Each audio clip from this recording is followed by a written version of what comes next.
भगवान कृष्ण कहते हैं, हे निर्वश्रेष्ठ, माघ मास के कृष्ण पक्ष की एकादशी षष्ठतिला के नाम से प्रसिद्ध है, जो सब पापों का नाश करती है। अब तुम षष्ठतिला का पापहारिणी तथा महात्म सुनो, जिसका वर्णन पुलस्त ऋषि ने दालभ्य ऋषि से किया था। एक समय दालभ्य ऋषि ने पुलस्त ऋषि से पूछा, ब्राह्मण, मृतलोक के मनुष्य ब्रह्म हत्याद महान पाप करते हैं, पराये धन की चोरी तथा दूसरों की उन्नति को देखकर ईर्ष्या करते हैं, फिर भी वे नर्क नहीं पाते हैं। इसका क्या कारण है? वह ना जाने कौन सा दान पुण्य करते हैं, जिससे उनके पाप नष्ट हो जाते हैं। यह सब कृपा पूर्वक कहिए। तब पुलस्त ऋषि कहने लगे, हे महाभाग, आपने मुझसे अत्यंत गंभीर प्रश्न पूछा है। इस भेद को ब्रह्मा, विष्णु, रुद्र तथा इंद्र भी नहीं जानते। तुमसे मैं यह गुप्त तत्व अवश्य बताऊंगा। माघ मास के लगते ही मनुष्य को स्नान आदि करके शुद्ध रहना चाहिए और इंद्रियों का वश में करके काम, क्रोध, लोभ, मोह, अहंकार, ईर्ष्या और देश का त्याग कर भगवान का स्मरण करना चाहिए। पुष्प नक्षत्र में गोबर, कपास, तिल मिलाकर उनके कंडे बनाने चाहिए। उन कंडों से 108 बार हवन करना चाहिए। फिर माघ में जब आर्द्रा या मूल नक्षत्र आए तो कृष्ण पक्ष की एकादशी तिथि को नियम ग्रहण करें। आस्थान आदि नित्य क्रिया से निवृत्त होकर भगवान का पूजन कर और एकादशी का व्रत धारण करके रात्रि जागरण करना चाहिए। उसके दूसरे दिन धूप, दीप, नैवेद्य आदि से शंख, गदा और चक्र धारण करने वाले देव देवेश्वर श्री हरि का पूजन करें तथा खिचड़ी का भोग लगाएं।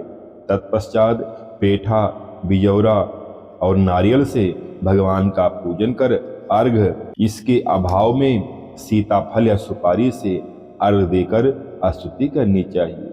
भगवान, आप दीनों को शरण देने वाले हैं, इस संसार सागर में डूबे हुओं का उद्धार करने वाले हैं।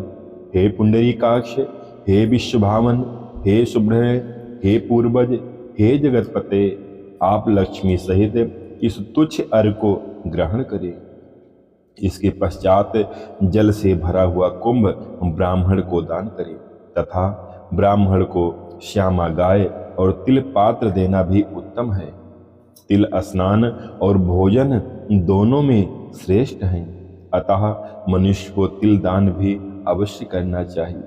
इस प्रकार जो मनुष्य जितने तिलों का दान करता है उतने ही 1000 वर्ष स्वर्ग में वास करता है। तिल के 6 प्रयोग और तिल का दान इस प्रकार है। नंबर 1, तिल से स्नान। नंबर 2, तिल का उबटन। नंबर 3, तिल का हवन। नंबर 4, तिल का तर्पण। नंबर 5, तिल का भोजन। और नंबर 6, तिलों का दान। तिल के 6 प्रकार के प्रयोग होने कारण यह षष्ठतिला एकादशी कहलाती है। इस व्रत के करने से अनेक प्रकार के पाप नष्ट हो जाते हैं। इतना कहकर पुलस्त ऋषि बोले कि अब मैं इस षष्ठतिला एकादशी कथा तुमसे कहता हूँ। एक समय नारद जी ने भगवान विष्णु से यही प्रश्न किया था। तब भगवान ने कहा, हे नारद, मैं तुमसे आंखों देखी सत्य घटना कहता हूँ, ध्यान पूर्वक सुनो। प्राचीन काल में मृत्यलोक में एक ब्राह्मणी रहती थी। वह सदैव व्रत करती रहती थी। इससे उसका शरीर अत्यंत दुर्बल हो गया था, परंतु उसने कभी देवताओं या ब्राह्मणों के लिए अन्न या धन का दान नहीं किया था। इससे मैंने सोचा कि ब्राह्मणी ने व्रत आदि से अपना शरीर शुद्ध कर लिया है, अब इसको विष्णुलोक तो मिल जाएगा, परंतु इसने कभी अन्न दान नहीं किया है, इसलिए इसकी तृप्ति होनी कठिन है। ऐसा सोचकर मैं भिक्षुक बनकर मृत्युलोक में ब्राह्मणी के पास गया और उससे भिक्षा मांगी। वह ब्राह्मणी बोली, महाराज, आप यहाँ किस लिए आए हैं? मैंने कहा, मुझे भिक्षा चाहिए। इस पर उसने एक मिट्टी का ढेला मेरे भिक्षा पात्र में डाल दिया। मैं उसे लेकर लौट आया। कुछ समय पश्चात वह ब्राह्मणी भी शरीर त्याग कर स्वर्ग में आ गई। उस ब्राह्मणी को मिट्टी का दान करने से स्वर्ग में सुंदर महल मिला, परंतु उसने अपने को अन्न आदि सब सामग्रियों से शून्य पाया। वह मेरे पास आई और कहने लगी, भगवान, मैंने अनेकों व्रत आदि से आपकी पूजा की, परंतु फिर भी मेरा घर अन्न आदि सब वस्त्रों से शून्य है। इसका क्या कारण है? मैंने कहा, पहले तुम अपने घर जाओ, वहां देव स्त्रियां तुम्हें देखने के लिए आएंगी। पहले उनसे षष्ठिला एकादशी का पुण्य और विधि सुन लेना, तब द्वार खोलना। मेरे वचन सुनकर वह अपने घर गई। जब देव स्त्रियों ने आकर द्वार खोलने के लिए कहा तो ब्राह्मणी बोली, यदि आप मुझे देखने के लिए आई हैं तो षष्ठिला एकादशी का महात्म कहिए। उनमें से एक देव स्त्री कहने लगी, मैं कहती हूँ। जब ब्राह्मणी ने षष्ठिला एकादशी का महात्म सुन लिया तब उसने द्वार खोला।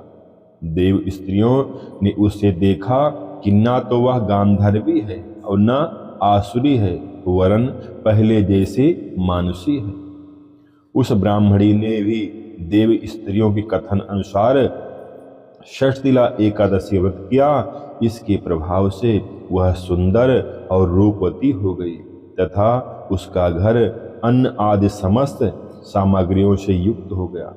अतः मनुष्यों को षष्ठिला एकादशी व्रत और तिलादि का दान अवश्य करना चाहिए। इससे दुर्भाग्य, दरिद्रता तथा अनेक कष्ट दूर होकर व्रत करने वाले को मोक्ष की प्राप्ति होती है।